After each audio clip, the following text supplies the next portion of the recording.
श्री स्वामी समर्थ जुळली गाठ या मालिकेमध्ये आता खतरनाक असा ट्विस्ट येताना आपल्याला पाहायला मिळणार आहे. आपली सावी वडिलांच्या खुन्याचा शोध घेत इकडे दामिनीने आणलेल्या तोतयाबाईपर्यंत पोचते. पण दामिनीने सावीवर जो काही विषप्रयोग केलेला असतो त्यामुळे सावी डायरेक्ट तिथे चक्कर येऊन पडलेले आपल्याला पाहायला मिळणार आहे. दुसरीकडे इकडे आपली रीना सावी घरात असल्याचं नाटक करत असताना रीना पकडली जाणार आणि सत्या धैर्यापुढं आता आपली सावी व्यवस्थित आहे आणि ती तिच्या वडिलांच्या खुन्याच्या काही पुरावे जमा करण्यासाठी गेली आहे. या सगळ्यात मोठ्या सत्याचा उलगडा आता इथे झालेला आपल्याला पाहायला मिळणार आहे. शिवाय आता ह्या दामिनीने आणलेली तोतयाबाई आपल्या धैर्यासमोर कशी या प्रकारे पोपटासारखं सगळ्या गुन्ह्याची कबुली देणार आणि तुम्ही तुमच्याच आईने मला इकडे हे सगळं खोटं नाटक करायला सांगितलं, या सगळ्याचा उलगडा आता धैर्यासमोर होताना आपल्याला पाहायला मिळणार आहे. आणि मग मालिकेमध्ये नक्की काय वळण येणार, काय मनोरंजक गोष्ट घडणार आणि हे सगळं मालिकेमध्ये कशा प्रकारे दाखवलं जाणार हे जर तुम्हाला जाणून घ्यायचं असेल तर प्रेक्षकांनो आपला हा व्हिडिओ अगदी शेवटपर्यंत बघा, म्हणजे तुमचं सगळं काही इकडे लक्षात येऊन जाईल. बरं का प्रेक्षकांनो, आता इकडे मालिकेमध्ये पहिलं तर सावीने ते विषाचं दूध घेतलेलं असतं त्यामुळे तिला खूप त्रास होत असतो, अगदी तिला चक्कर आल्यासारखं होत असतं. ती इकडे किचनमध्ये आलेली असते. किचनमध्ये आल्यानंतर सावीला चक्कर आल्यागत होतं. त्यावेळेस सावंती बोलते, अगं सावी बाळा काय झालं? पण नीता मात्र इकडे रडत रडत आलेली असते आणि ती बोलत असते की आईंनी आज पुन्हा एकदा सावीला विषाचं दूध दिलं आणि सावीने ते पिलं. तेव्हा अवंती आता सावीला बडबड करत असते, अगं सावी तू असं का केलं, कशाला ते दूध प्यायचं? तेव्हा आता इकडे सावी बोलते की अहो माझा नाईलाज झाला, इकडे धैर्यांच्या हातून त्यांनी ती दूध दिलं आणि मी किती वेळा नाही म्हणणार होते म्हणून मी ते दूध पिलं. पण ठीक आहे, आता सावी इकडे मिठाचं पाणी करत असते आणि ते दूध उलटी वाटे बाहेर पाडण्यासाठी सावी इकडे भरपूर मिठाचं पाणी करून पिताना आपल्याला पाहायला मिळणार आहे. आणि अवंतीही बोलते, बाळा तू योग्य करते, ते पाणी पिल्यानंतर नक्कीच तुझ्या पोटातलं सगळं दूध बाहेर येईल.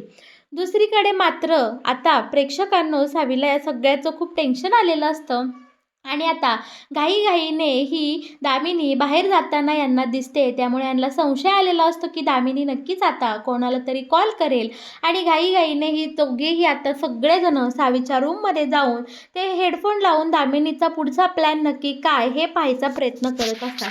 आता दामिनीने नानाला इकडे फोन केलेला असतो आणि दामिनी त्याला बोलत असते की नाना काय झालं, तो नंबर कोणाचा होता, मला कोणाच्या फोनवरून फोन आला होता, कोण मला धमकी देत होतं? तेव्हा आता इकडे नाना बोलतो की हो मॅडम, मी त्या नंबरचा इकडे शोध घेतला आहे, तो नंबर इथल्याच नाक्यावरचा एका पक्याचा आहे.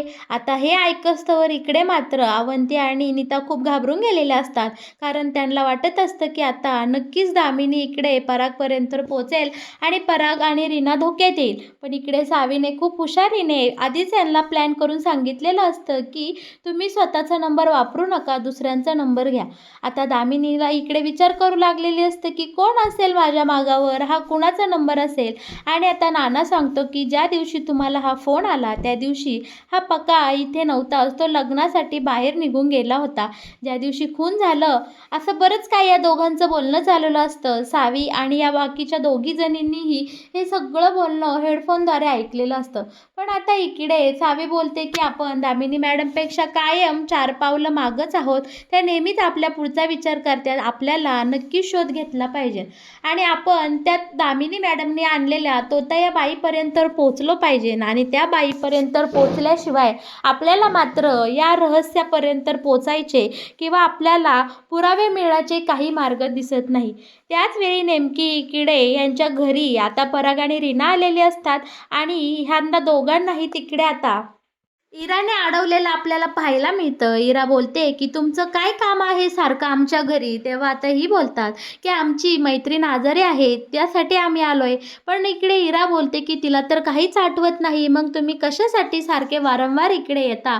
तिला भेटण्याच्या बहाण्याने आजकाल तुमच्या भेटीगाठी खूपच वाढल्या.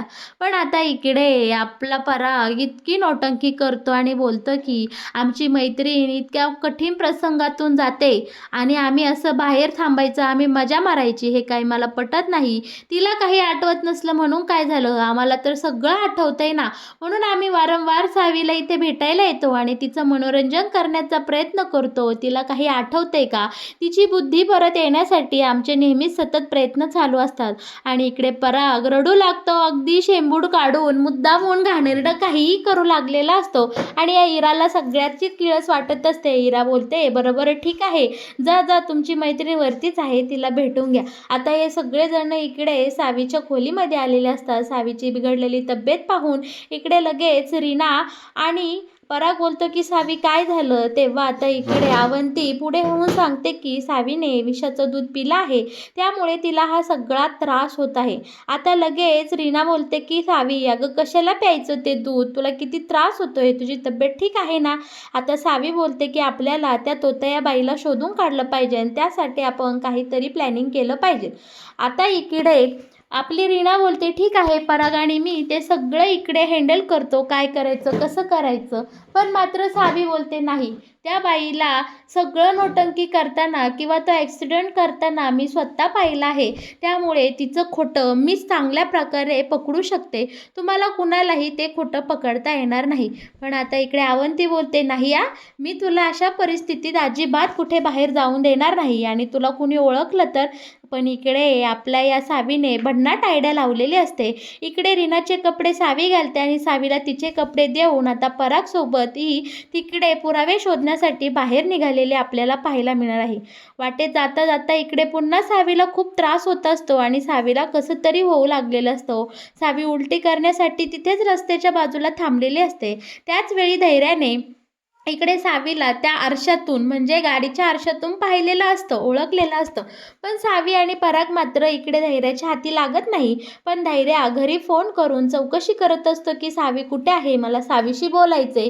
आता इकडे घरी अवंती आणि इकडे रीना खूप घाबरलेली असते, कारण धैर्याला नक्की काय उत्तरं द्यायची, कसं काय ही परिस्थिती हँडल करायची, ह्या कशाची दोघींनाही कल्पना नसते. दोघी अगदी घाबरून गेलेले आपल्याला इथे पाहायला मिळणार आहेत.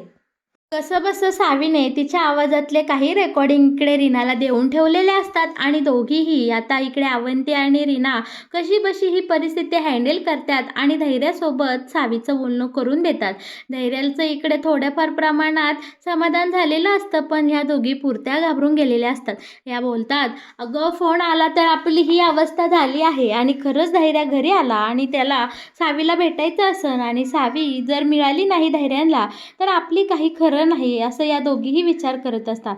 रस्त्याच्या कडेने आता सावी दिसली या विचारात मात्र धैर्य अगदी विचलित झालेला असतो. त्याला वाटत असतं की 100% ती सावी होती. पण पराग आणि सावी नक्की कुठे गेले, त्यांनी मला पाहून गाडी थांबवली नाही, उलट त्यांनी मला पाहून गाडी सन्नाट नेली. मग सावी नक्की घरी असेल का, सावी कसल्या प्रॉब्लेममध्ये असेल का, नक्की काय घडलं असेल, अशा अनेक विचारांनी इकडे धैर्याचं मन आता विचलित झालेलं असतं. आणि बिचारा सावीच्या काळजीपोटी सावीसाठी आता धैर्या घरी येताना आपल्याला पाहायला मिळणार आहे. घरी जाऊन सावीला भेटावं, तिच्याशी 2 शब्द प्रेमाचे बोलावे, अशा विचाराने आता धैर्या घरी आलेला असतो. दुसरीकडे मात्र आपल्या सावीला आज कसल्याही परिस्थितीमध्ये त्या बाईला शोधायचं आणि तिच्याकडनं सत्य वधवून घ्यायचं, हा एकच विचार असतो. पण तो विषाचा प्रयोग सावीच्या शरीरात हळूहळू भिनताना आता आपल्याला पाहायला मिळणार आहे आणि तिला सारखाच इथे त्रास होत असतो. सावीला खूप आतून कमजोरी जाणवत असते, पण वडिलांच्या खुनाचं सत्य जाणून घ्यायचं यासाठी सावी कशीबशी हिंमत गोळा करून तिकडे त्या बाईला शोधण्याचा आणि तिला कशा प्रकारे बोलतं करायचं या सगळ्याचा प्रयत्न करत असते. आता सावीला एक भन्नाट आयडिया सुचलेली असते. सावी बोलते की असं सहजासहजी आपण त्या बाईकडे गेलो, त्या बाईला या सगळ्या प्रकरणाची चौकशी केली तर ती एक शब्दानेही आपल्याला खरं सांगणार नाही. त्यापेक्षा माझ्या डोक्यात एक आयडिया आली आहे, कारण आपण पोलिसांचं सोंग घेऊन जर तिथं चौकशीसाठी गेलो तर नक्कीच ती बाई घाबरून का होईना आपल्याला काही ना काही पुरावे देईल आणि ते आपल्या खूपच पथ्यावर पडेल. आता इकडे सावीची आयडिया परागला एकदम आवडलेली असते आणि आता सावी त्या दामिनीने केलेलं अनेक गुन्हे आठवून कशीबशी हिंमत जमा करून स्वतःला कितीही त्रास होत असताना सुद्धा आता सावी इकडे पोलिसांच्या रूपात आलेली असते आणि त्या बाईच्या चौकशीला लागलेली असते. ती बाई आता सावीला पाहून पळून जात असते. पण त्याच वेळी इकडे आता सावी धावते, पळते, त्या बाईचा पाठलाग करते आणि तिला बोलत असते की नाही, आज तुम्ही कुठं जाऊ शकणार नाही, कारण तुम्ही खूप मोठा गुन्हा केला आहे. एका गुन्हेगाराला गुन्ह्यामध्ये तो गुन्हा लपवण्यासाठी साथ देणं हा सुद्धा तितकाच मोठा गुन्हा मानला जातो आणि आज बाकी तुम्हाला मी पोलीस स्टेशनमध्ये नेणार आणि अटक करणार, अशी भीती आता सावीने त्या तोतया बाईला घातलेली असते. आणि पोलीस मागावर लागले म्हणून ती बाईही आता पळू लागलेली असते. पण सावीने बरोबर त्या बाईला हेरलेलं असतं आणि तिचा हात धरलेला असतो आणि बोलते की आता तुमची सुटका नाही, तुम्हाला मी जेलमध्ये टाकणार म्हणजे टाकणार. आणि बरं का, त्याच वेळी सावीला आतून खूप कमजोरी जाणवत असते आणि आपली सावी त्या बाईचा हात धरता धरता इथे चक्कर येऊन पडलेली आपल्याला पाहायला मिळणार आहे. दुसरीकडे आपला धैर्यही घरी गेलेला असतो आणि सावीच्या काळजीने तोही सावीची चौकशी करत करत बेडरूममध्ये गेलेला असतो आणि तिथे जाऊन त्याच्यासमोरही इकडे सावी घरामध्ये नसल्याचा खूप मोठा खुलासा झालेला असतो.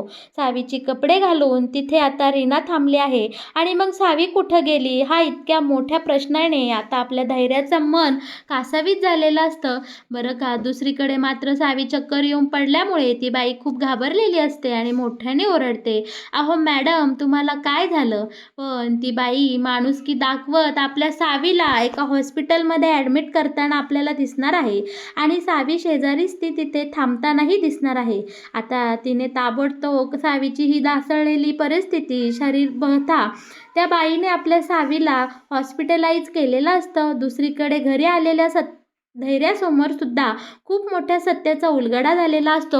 आता इकडे धैर्याला सगळं सत्य सांगून टाकण्यापलीकडे अवंती, रीना आणि आपल्या नीताकडं दुसरा पर्याय उरलेला नसतो. आता या तिघींनीही मिळून धैर्याला सगळी हकीकत सांगितलेली असते की सावी एकदम बरी आहे आणि ती तिच्या वडिलांच्या खुन्याचा शोध घेण्यासाठी बाहेर पडलेली आहे. आता इकडे मात्र धैर्याचा रागाचा पारा इतका वाढलेला असतो आणि तो अवंतीवर आणि नीता आणि रीनावर धैर्य खूप चिडलेला असतो. त्याने या तिघींनाही खूप बडबड केलेली असते की तुम्ही एवढं मोठं सत्य माझ्यापासून का बरं लपवून ठेवलं आणि सावी कुठे आहे, तिची तब्येत बरी नसताना तुम्ही तिला बाहेर जाऊनच का दिलं? आणि आता इकडे अवंती सांगू लागते की भाऊजी, सावी एकदम व्यवस्थित आहे, तिची मनस्थितीही ठीक आहे, फक्त तिने इतके दिवस तुमच्या समोर हे नाटक केलं आहे कारण तिला तिच्या वडिलांच्या खुन्यापर्यंत इथे पोचायचं होतं. आता इकडे धैर्यात दुसरा काही विषय वाढवणार तोच त्याला हॉस्पिटलमधून फोन केलेला असतो की तुमची बायको इथे ॲडमिट झाली आहे, चक्कर येऊन पडले आहे आणि तिची अवस्था खूपच क्रिटिकल आहे. हे ऐकून मात्र आता इकडे धैर्याला खूप काळजी वाटलेली असते आणि नीताने आणि अवंतीने तर डायरेक्ट कपड्याला हात लावलेला असतो आणि ते बोलतात की आम्ही आधीच सांगितलं होतं सावीला की तुला बरं वाटत नाही, तुला कसं तरी होतंय, उलटीसारखं होतंय, तू बाहेर जाऊ नको, आमचंच चुकलं. सावीची तब्येत नीट नसताना आम्ही उगाच तिला बाहेर जाऊन दिलं. आणि आता या तिघीही रडू लागतात. पण धैर्य बोलतो की तुम्ही जरा शांत होता का, मी हॉस्पिटलमध्ये जाऊन बघतो की नक्की सावीला काय झालं आहे आणि तिथं नक्की काय घडलं आहे. सावी हॉस्पिटलमध्ये असते. डॉक्टरांनी उपचारही सुरू केलेले असतात. सगळं काही इकडे आता जिथल्या तिथं सुरू झालेलं असतं. आपला धैर्यही हॉस्पिटलमध्ये आलेला असतात. कसं बसं डॉक्टरांच्या प्रयत्नांना इथे यश आलेलं असतं आणि सावी शुद्धीवर आल्यानंतर सावीचा पहिला प्रश्न असतो की ती तोतया बाई गेली कुठं. आता ती बाई तिथे सावीसाठी थांबलेली असते. सावी त्या बाईला बोलवते आणि बोलते की अहो काकू, तुम्ही माझ्यासाठी इथं थांबला, खरंच तुमचं खूप खूप आभार आहे. पण काकू, माणुसकीच्या नात्याने तुम्ही माझी काळजी केली आणि मला हॉस्पिटलाइज केलं, तसंच अजून एक माझी मदत करा ना. तुम्ही का बरं त्या दामिनी मॅडमच्या सांगण्यावरून खोटं बोललात? या सगळ्यामध्ये सत्य काय आहे? खरंच तुमचा नवरा गायब आहे का? तुमच्या नवऱ्याने खरंच ॲक्सिडेंट केला का? एकतर सावीने हा सगळा प्रकार स्वतः तिच्या डोळ्याने पाहिलेला असतो. तिच्याकडे या सगळ्या प्रकाराचा मुद्दा असतो. त्यामुळे इकडे आता सावी त्या बाईला अनेक प्रश्न विचारत असते. सावीच्या प्रश्नांची उत्तरं देऊन देऊन इकडे ही बाई भंडावून गेलेली असते आणि आता मात्र आणि शेवटी इकडे त्या बाईला पाझर फुटलेला असतो. ती बाई बोलते, सावी तिला बोलते की अहो काकू, तुम्हाला माहिती आहे का, ज्या बाईला तुम्ही वाचवण्याचा प्रयत्न करताय, जिच्यासाठी तुम्ही तुमच्या नवऱ्याचं नाव पुढे करताय, त्या बाईनेच माझ्यावर विष प्रयोग केला आहे आणि त्या विषाचा परिणाम म्हणूनच मी तिथे चक्कर येऊन कोसळले आहे. जी बाई तिच्या सख्या सुनेच्या जीवावर उठू शकते, तर तिला तुमच्यासारख्या गरिबाची काय जाण असणार आहे? तुम्ही कशासाठी तुमच्या नवऱ्याचा जीव धोक्यात घालता आहात? मला तर काही कळतच नाही. तेव्हा त्या बाईलाही आता सावीच्या सगळ्या परिस्थितीचं वाईट वाटलेलं असतं आणि तिलाही अखेर कंठ फुटलेला असतो. तिच्या भावनांचा बांध फुटून इकडे ती बाई बोलू लागलेली असते, की "हो, तुम्ही बोलताय ते अगदी खरं आहे. माझ्या नवऱ्याने तो खून केला नाही. तो ॲक्सिडेंट केला नाही. खरं तर त्या दामिनी मुजुमदारनेच हा ॲक्सिडेंट घडवून आणला आहे आणि सगळं काही तिच्यावर आलं. तिचं भांडं फुटायला लागलं. त्यामुळे तिने आम्हाला भरपूर पैसे देऊन आम्हाला या सगळ्या प्रकरणामध्ये गुंतवलं आहे आणि तिने विश्वासही दिला आहे, की या प्रकरणातून माझ्या नवऱ्याची निर्दोष सुटका करेन. पैशासाठी आणि आमचा जीव वाचवण्यासाठी आम्ही त्या दामिनी मुजुमदारला या सगळ्या प्रकरणात मदत करत आहोत." बरं का प्रेक्षकांनो, ती बाई ज्या वेळेस हे सत्य सावीला सांगत असते, त्याच वेळी आपला धैर्या तिथे दारात उभं राहून हे सगळं सगळं ऐकत असतो आणि आपल्या धैर्यासमोरही त्याच्या आईचा अखेरीस खरा चेहरा इकडे उघड झालेला असतो आणि त्या बाईने पुराव्यासहित धैर्याला सगळं सत्य सांगून टाकलेलं असतं, की दामिनी मुजुमदारच्या सांगण्यावरून मी प्रकार केला आणि तो सगळा खून मुद्दामून माझ्या नवऱ्याने त्याच्या डोक्यावर घेतला आहे. बरं का प्रेक्षकांनो, आता मात्र धैर्यासमोर सगळ्या प्रकरणाचा खुलासा झाल्यानंतर धैर्या आता नक्की दामिनीला काय शिक्षा देणार? धैर्या या सगळ्या प्रकरणावर नक्की काय करणार? आणि आता सावीचंही रहस्य त्याच्यासमोर उघड झालं आहे. त्यामुळे सावीवर होणाऱ्या विषप्रयोगाचा खुलासा देखील आता आपल्या धैर्यासमोर होताना आपल्याला येणाऱ्या काही भागांमध्ये पाहायला मिळणार आहे.